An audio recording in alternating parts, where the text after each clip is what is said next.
সকালের ঢাকা মানেই অন্যরকম এক অনুভূতি। শহরটা তখনও পুরোপুরি জেগে ওঠে না, যানজটের চিৎকার ততটা থাকে না, ব্যস্ততার চাপও শুরু হয় না। রাজধানী ঢাকায় এই সময়টাতে যারা হাঁটাহাঁটির অভ্যাস গড়ে তুলেছেন, যেটাকে আমরা বলি মর্নিং ওয়াক, তাদের অনেকের কাছেই অন্যতম প্রিয় জায়গা হচ্ছে জিয়া উদ্যান, যেটি একসময় চন্দ্রিমা উদ্যান নামে পরিচিত ছিল। ক্রিসেন্ট লেকের পাড় ঘেঁষে হাঁটার পথ, চারপাশে সবুজ গাছগাছালি, পাখির কিচিরমিচির, আর ভোরের নরম ফুরফুরে বাতাস, সব মিলিয়ে চমৎকার একটা প্রশান্তি কাজ করে এখানে এলে। তো বছরের এই সময়, বিশেষ করে এই সময়টাতে পার্কের সৌন্দর্য আরও অনেক বেড়ে যায় কৃষ্ণচূড়া ফুলের লাল রঙে। লাল কমলা ফুলে পুরো পরিবেশ যেন রঙিন হয়ে ওঠে। দূর থেকে দেখলে মনে হয় শহরের মাঝখানে প্রকৃতি নিজের একটা আলাদা রাজ্য তৈরি করে রেখেছে।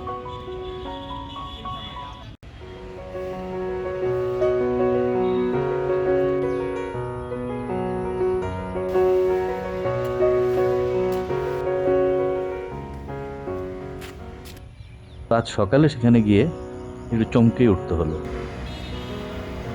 সচরাচর প্রতিদিন সকালে যে দৃশ্যটা দেখি সেটি নেই। আমার এই পার্কে আসার নিয়মিত আমি আসি।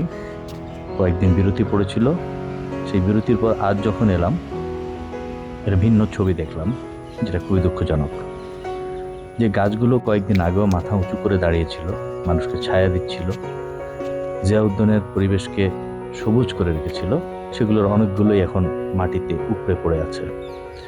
কোথাও গোড়া সহ পড়ে আছে, মাটি উঠে আছে, বিশাল আকৃতির গাছ পার্কের সবুজ ঘাসের উপর শুয়ে আছে।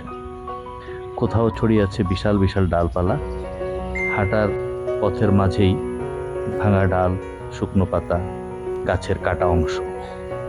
কিছু জায়গায় দেখা গেল গাছের বড় বড় ডাল কেটে ফেলা হয়েছে, আবার কোথাও কোথাও কাটার কাজ চলছে।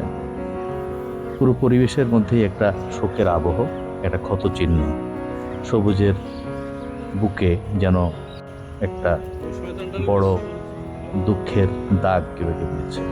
মোবাইলে ভিডিও করতে করতে আগাচ্ছিলাম, যখন দেখলাম যে এই অবস্থা পার্কের, খারাপ লাগছিল। ভিডিও করতে করতে যখন এগোচ্ছিলাম, একটু পর দেখলাম একটা নিরাপত্তা টাওয়ারও মাটিতে উপড়ে পড়ে আছে, তার ভগ্নাংশ আশেপাশে ছড়িয়ে ছিটিয়ে। তো নিরাপত্তা কর্মীদের একজনের সঙ্গে আমার কথা হলো, আমি জানতে চাইলাম যে কি ব্যাপার, এই অবস্থা কেন, এত গাছ পড়ে গেল কেন, এত বড় বড় গাছ, ছোট গাছ হলে এটা কথা ছিল, বিশাল বিশাল গাছ পড়ে আছে, গোড়া সহ উঠে গেল। তো তারা আমাকে যেটা বললেন যে 2 দিন আগে প্রচন্ড ঝড়ে এই অবস্থা, এবং এটা প্রকৃতিরই আসলে একটা খেলা।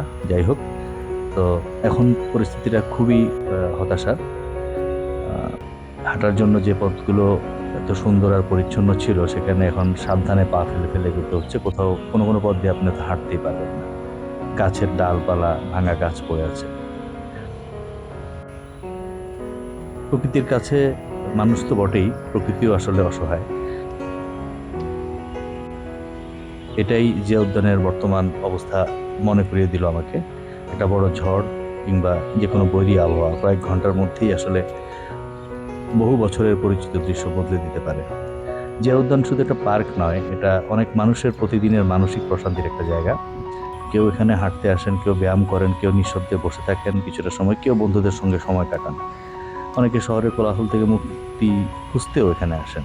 তো সেই জায়গাটাকে যখন আজ এত ক্লান্ত, আহত দেখলাম, খারাপ লাগলো। তারপরেও আশা হচ্ছে যে প্রকৃতি তো ঘুরে দাঁড়াতে জানে। আজ যে গাছগুলো ভেঙে বা উপড়ে পড়ে আছে, সেখানে হয়তো নতুন গাছ জন্মাবে, পাখি তো ডাকেই, কৃষ্ণচূড়া ফুটবে, মানুষ আবার সেই তার চেনা পথে হাঁটবে, সকালের হাঁটা হাঁটবে, দৌড়াবে, অবসর কাটাবে। কিন্তু সেটার জন্য দরকার দ্রুত পরিচর্যা, সঠিক ব্যবস্থাপনা আর আন্তরিক উদ্যোগ। শহরের ভেতরে এমন সবুজ জায়গা শুধু সৌন্দর্যের জন্য না, এটা মানসিক মানসিক একটা শান্তি দেয় মানুষকে, সুস্থ জীবনের জন্য অত্যন্ত গুরুত্বপূর্ণ। জিয়া উদ্যান আবার সেই রূপে ফিরবে, এটা যেমন আশা, একইভাবে আশা যে ঢাকা শহরে এরকম আর যত উদ্যান আছে, যত পার্ক আছে, সেগুলোকে মানসিক শান্তির পাবে মানুষ, সেরকম করে যেন রাখা হয়। সেটার দায়িত্ব আসলে যথাযথ কর্তৃপক্ষের যেমন, সেটার দায়িত্ব সাধারণ মানুষেরও, আমরা যারা পার্কে যাই তাদেরও। আর প্রকৃতি তো তার খেলা খেলবে, সেটার সঙ্গে মানিয়েই আমাদের চলতে হবে।